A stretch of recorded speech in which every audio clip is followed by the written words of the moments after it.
દર્શક મિત્રો, આજે 11 સપ્ટેમ્બર છે અને ચેતર વસાવાના કેસની સુનાવણી છે. મિત્રો 3 દિવસ માટે 8, 9 અને 10 તારીખે મિત્રો ચેતર વસાવા હંગામી જામીનમાં મળી ગયા હતા અને તેઓ બહાર આવી ગયા હતા. ત્યારે મિત્રો ગઈકાલે રાત્રે 10 વાગે તેઓ પાછા વડોદરા સેન્ટ્રલ જેલમાં ગયા છે અને હવે આજે મિત્રો 11 સપ્ટેમ્બરે તેમના જે કેસની સુનાવણી થવાની છે, તેમને કાયમી જામીન મળવાના છે. તેના અંગે મિત્રો સુનાવણી થવાની છે. ત્યારે બધા લોકો રાહ જોઈને બેઠા હતા કે આજે 11 સપ્ટેમ્બરે તો ચેતર વસાવા ફાઇનલી જેલની બહાર આવી જશે. તો મિત્રો શું તે બહાર આવશે કે નહીં આવે તેના વિશે વાત કરીશું.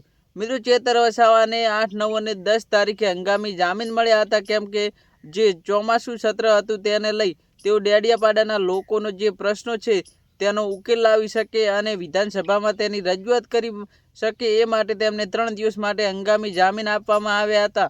અને મિત્રો આજે 11 સપ્ટેમ્બરના રોજ તેમના જે કાયમી જામીન માટે સુનાવણી થવાની હતી. ત્યારે મિત્રો અત્યારે સોશિયલ મીડિયા દ્વારા મોટા સમાચાર સામે આવી રહ્યા છે કે ચેતર વસાવાના જે કેસની સુનાવણી થવાની છે તે હવે પછી આવતી તારીખે થશે.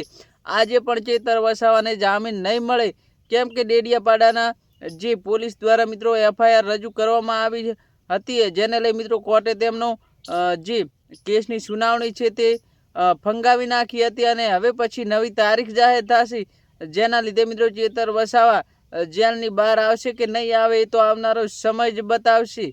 મિત્રો ચેતર વસાવાને તારીખો ઉપર તારીખો આપવામાં આવી રહી છે, ત્યારે મિત્રો લોકોમાં રોષ જોવા મળી રહ્યો છે, કેમ કે ચેતર વસાવાને કાયમી જામીન મળી રહ્યા નથી. 3 દિવસ માટે તેઓ બહાર તો આવ્યા, પરંતુ ફરી એકવાર તેમને જેલમાં રહેવું પડશે. 60 થી 62 દિવસ થઈ ગયા, 2 મહિના આસપાસ થઈ ગયું, પરંતુ ચેતર વસાવા હજુ સુધી જેલમાં જ છે. તેમને કાયમી માટે જામીન મળતા નથી. તો મિત્રો આ બાબતે તમારું શું કહેવું કોમેન્ટ કરી દેજો. વિડીયો ગમે તો વિડીયોને એક લાઇક કરજો. ચેનલ પર ના હોય તો ચેનલ સબસ્ક્રાઈબ કરવાનું ભૂલતા નહીં.